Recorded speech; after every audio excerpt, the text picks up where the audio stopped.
Good afternoon and thanks for joining us for THV 11 News at noon. I'm Hayden Balgavy in for Journey Taylor. Let's get straight to the headlines we're following on this Monday.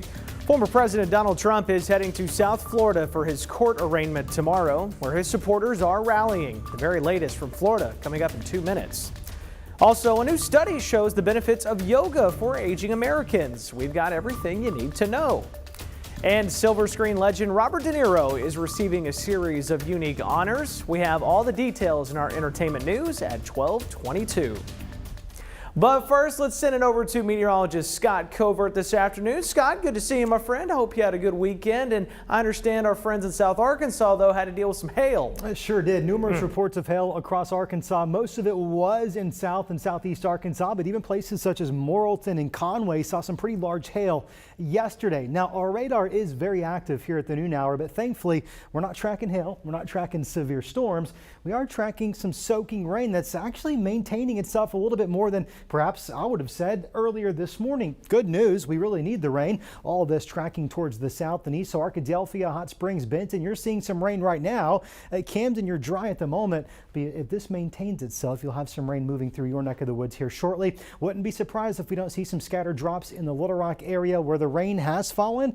Look at those temperatures, noticeably cooler, down into the 60s. Currently in the capital city, we're at 76, also at 76 in Pine Bluff, 75 here in Searcy. I think we'll warm up a little bit more. In fact, we'll probably find ourselves in the low 80s, not near as hot as those 90s we've had to deal with the last several days. More rain on tap tonight through tomorrow morning. In fact, some of the storms tomorrow could be severe again, with a very active weather pattern all week long, bringing with it multiple chances of rain and storms. We'll talk about the timeline of all that and just how hot it's going to get by this weekend. Those details and more coming up in about 14 minutes.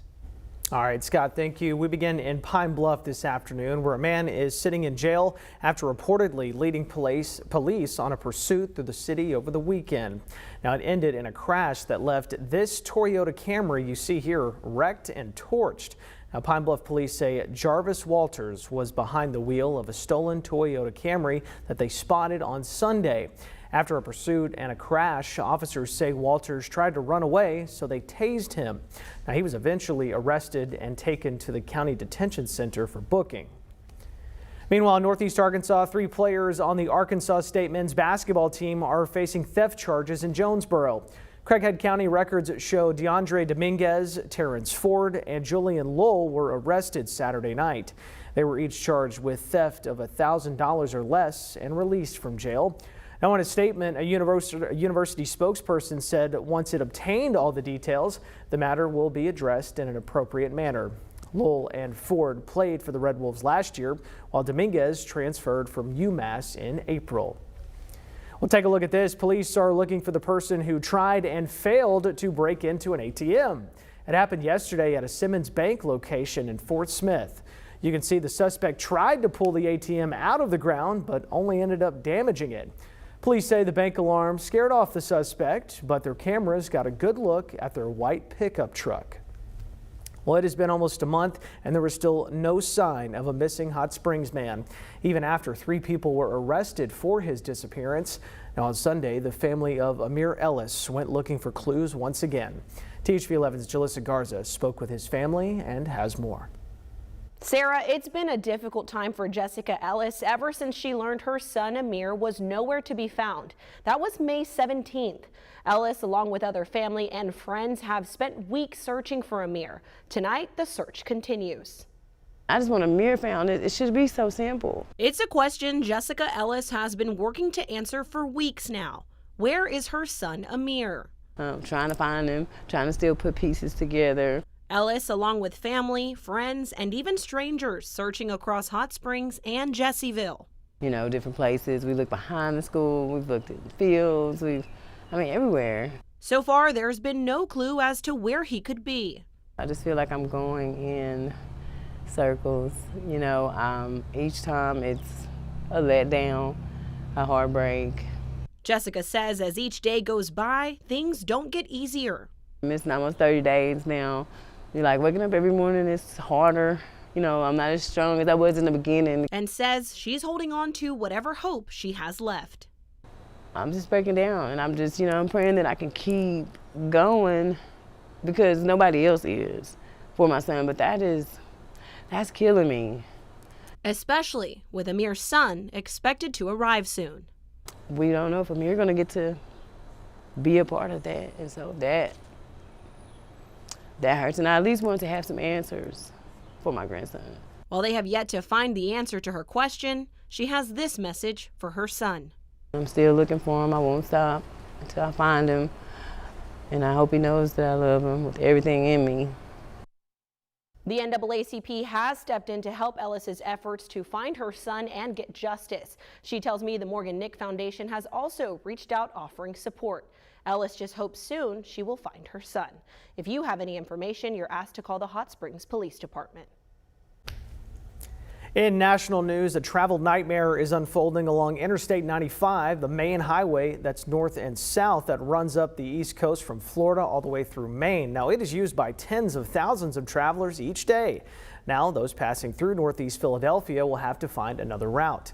A fuel tanker crashed, starting a fire that caused a portion of I-95 to collapse over the weekend and could be weeks before the roadways open back up. Now, the collapsed overpass was part of a $212 million reconstruction project that finished just 4 years ago.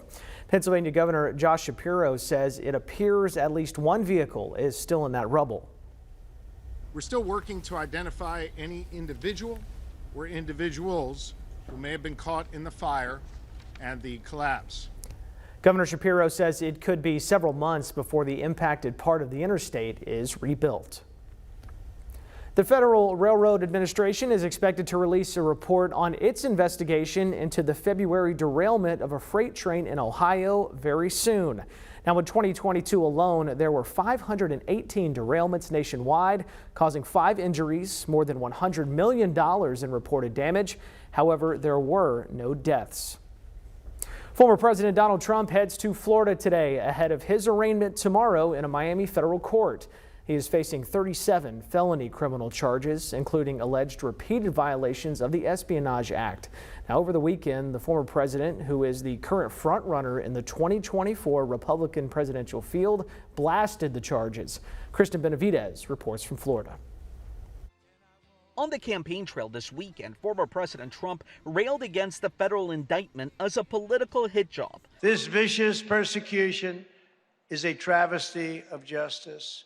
Among the 37 criminal charges Trump is facing, prosecutors say he illegally retained classified documents detailing U.S. nuclear weapons programs and documents with details about military activity and capabilities of both the U.S. and foreign countries. If even half of it is true, then he's toast. I mean, it's a very detailed indictment.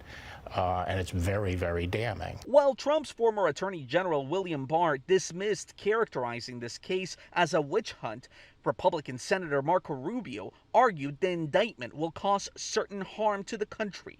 This will now put all of our institutions into tremendous crisis. The judge will be attacked, the process will be attacked, the Department of Justice will be attacked. Officials here in Florida are preparing for possible protests with increased security.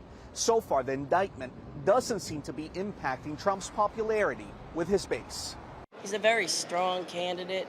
The more charges they put on him, the stronger he seems to get. A CBS News poll released Sunday shows Trump continues to be the solid frontrunner in the race for the 2024 Republican nomination, with 61% support among likely GOP voters.